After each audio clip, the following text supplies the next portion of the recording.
Hi, and welcome to the first edition of On the Move with Jazzy K. Today I have a very special guest, DJ Timeko T.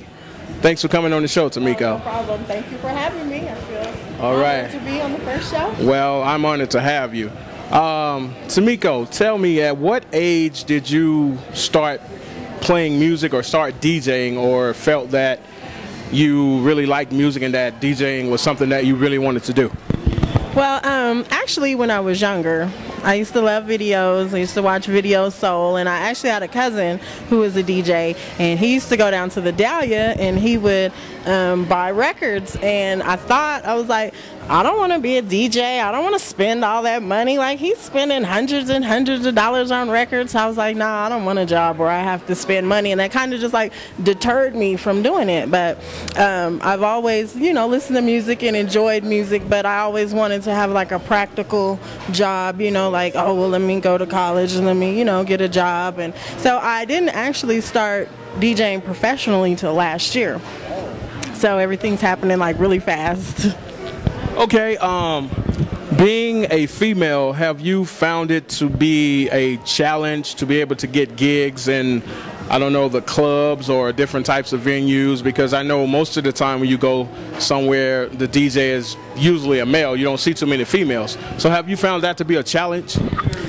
I found it to be a challenge. I don't know if it's because I'm a female or not. I feel that for DJing, it's saturated. It's a lot of new technology now, so everyone can be a DJ, if you go out and buy the equipment. But I think what separates me from the rest is that I'm really passionate about it, and I'm a really passionate person, and if I want something, I usually get it. So I don't really have a problem, I don't feel, because I'm a female, but it is a male-dominated industry. I just do it because I love it and I want to be good at it.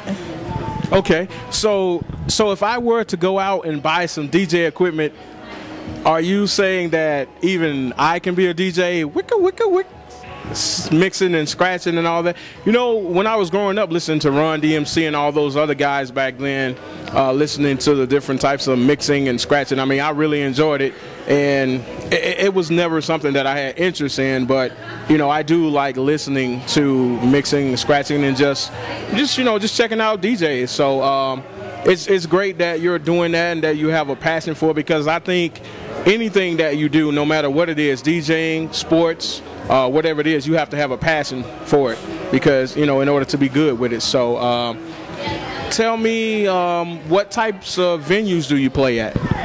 I like to play in older venues. I like to play Cleats is my favorite, of course. I'm a little older, so I want to DJ in an older environment, grown folks environment. I like to play personally myself, old school music. I like 90s sets. And for me, it's important, I need to DJ somewhere where they have good food. So that's for me. Like I said, I like to do Cleats. I've done Duras, I've did Casbah, I've did Pierre's, now Brandel and Bates. So I like them all, but Cleats is my favorite.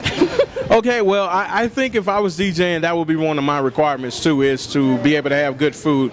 And by the way, folks, we are broadcasting right now from Cleats Sports Bar and Grill. I forgot to tell you that in the beginning, and that's why you see probably the flashing lights going across our face, and you see people in the background, because we are at Cleats, and it's a fun place. It's a nice environment, nice friendly environment for the family. You can eat here, you can dance, you can listen to live music, and you can also listen to DJ Timeko T. So you need to check out Cleats whenever you get an opportunity. It's right off of Peoria and I-25. I'm sorry, Peoria and I-70. So you make sure you check out Cleats. And right now I am talking to DJ Timeko T, and I am your host, Jazzy K, and we're going to ask Timeko T some more questions. So Miss Timeko T, what is your favorite type of music that you like to play? Actually, what I love to do is I love to do remixes because I love all kind of different genres. I like slow songs, fast songs, old school songs. So I like to mix them all together. And so I feel that way you're creating your own sound, a different sound. I'm DJing, but I have different songs than other people because I mix them myself with other stuff. And just hopefully I want to make two different groups of people happy playing two different genres of music at the same time. And when you are playing or when you're spinning, do you find it common for people to walk up to you and put in a request? They always do, and I try my hardest to play it, you know, because ideally we are here for the crowd, to please the crowd. I'm not just here to get a paycheck. So usually whatever they want, I do play it. If it's something that I don't want to play, you know, because you get the request for Ice Ice Baby, you know, you make sure you're like, okay people, this was the request, like this is, you know, this was not me picking this. So yeah, I do like to play requests though. So you mean to tell me that you get to do something that you love to do, something that you have a passion for, and you're able to get paid for it? Yes. I just really wish I would have started sooner. You know, I was kind of scared. You know, a lot of people don't want to admit, like, you know, I didn't do it because I was scared. You know, I was scared, but I mean, one day I just decided, like, I'm going to do it. And I did it, and I'm very glad that I did. I just wish I would have did it sooner. That's really nice to be able to do because, you know, me being an actor, sometimes just to get my name and face out there and to build my resume up, sometimes you have to do things for free and you have to volunteer, which, you know, I don't like to do it that much. I mean, when I first started out, I didn't mind doing it that much, but now that I've grown and made a lot of progress, you know, it's kind of hard to take the free gigs sometimes. It just depends on what it is. So it's real nice for you to be able to do what you like to do and to be able to earn a paycheck doing it, because not too many people can say that. Most people work regular jobs. Well, we all work regular jobs, but most people hate their jobs and they don't really have things that they're passionate about or that they want to do on the side. So that's really, really good. Who are some of the other DJs here in the city of Denver that you have maybe worked with or played alongside or just, you know, hung out with when it comes to DJing? Well, I can honestly say probably all of them, you know, because I did a lot of research. I have a lot of friends that are DJs, you know, and I watched them for a long time, you know, before I decided this is what I want to do or this is not what I want to do. But I'll definitely have to say that DJ SD and DJ Colorado Jones have been the most prominent, I would say, in my development as far as DJing.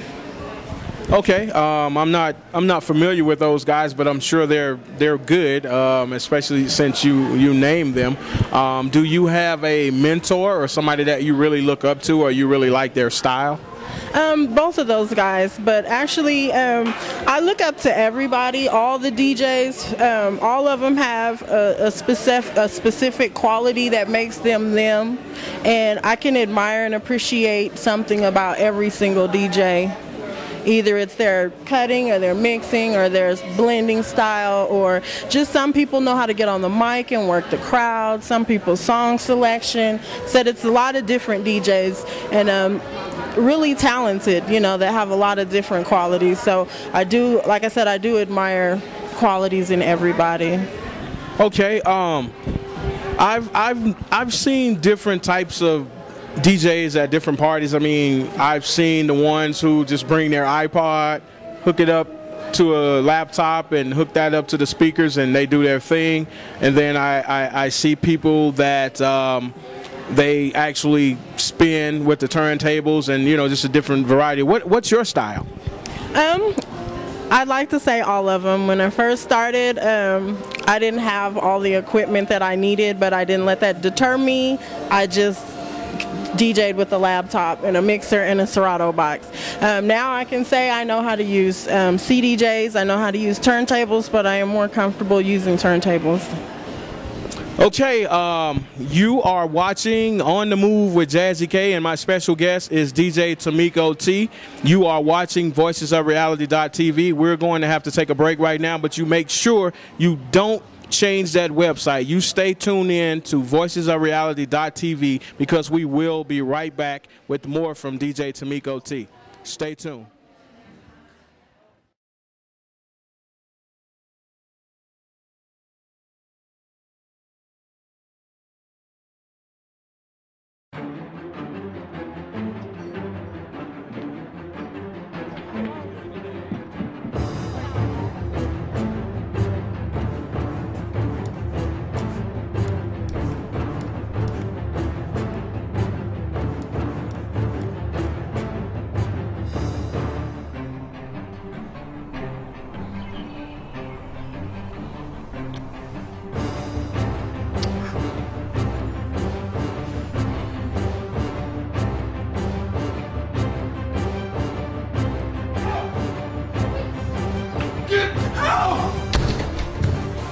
Is a scary person.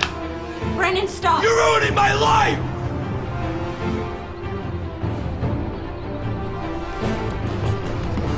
You touched what's mine? I did not.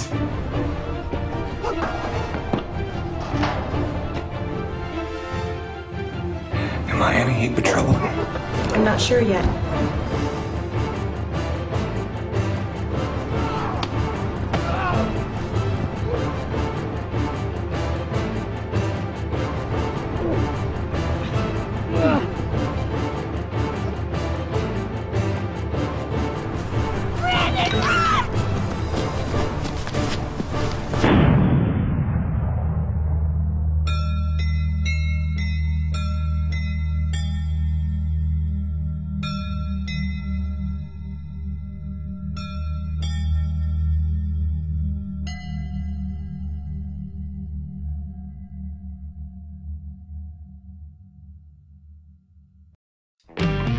What if I told you about a place that had 12.2 million overnight visitors? The place that is the definition of active outdoor living, where getting around is easy. With 3 million square feet of retail. Where $800 million is being invested right now in new public and private projects. And if we told you this place was the nation's best kept retail secret? Would you be interested? High city and it goes like this, like this, like this. 3, 2, 1, 4, 5, 6. No telling where the beat might hit.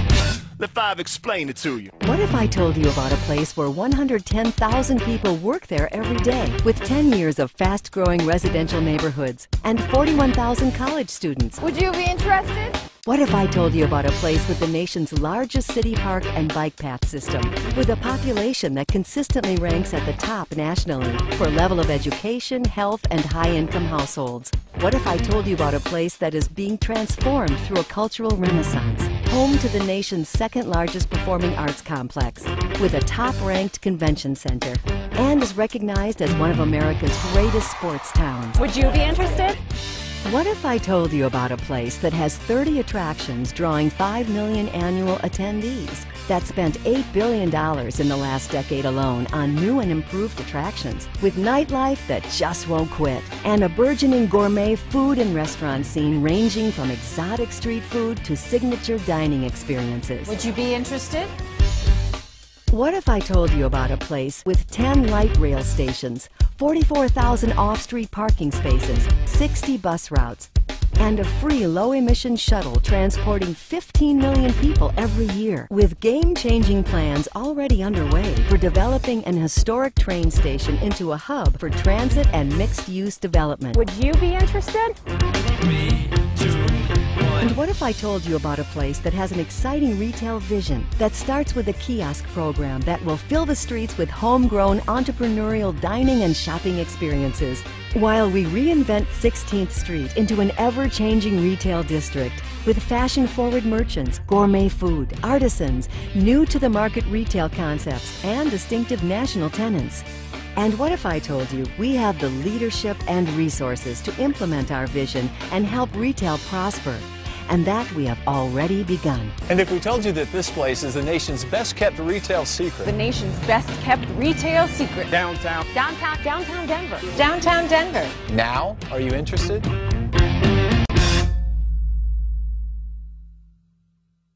All right, we are back on VoicesOfReality.tv. I am your host, Jazzy K, and you are watching On the Move with Jazzy K.